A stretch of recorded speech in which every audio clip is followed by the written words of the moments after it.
In this video, I'll show you how to use the Field dating app. Connections are formed when both you and another member like each other.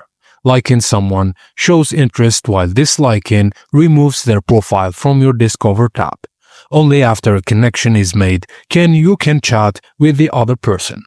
Go to the Discover tab to view profiles. Swiping left or right does not register a like or dislike, but lets you browse through members. Take your time to read profiles and decide if the person aligns with your interests.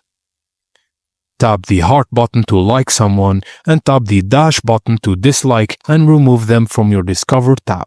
If a profile you've liked also likes you, a connection is instantly made.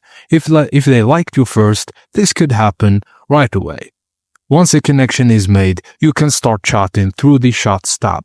Here, you'll find both new connections and ongoing conversations.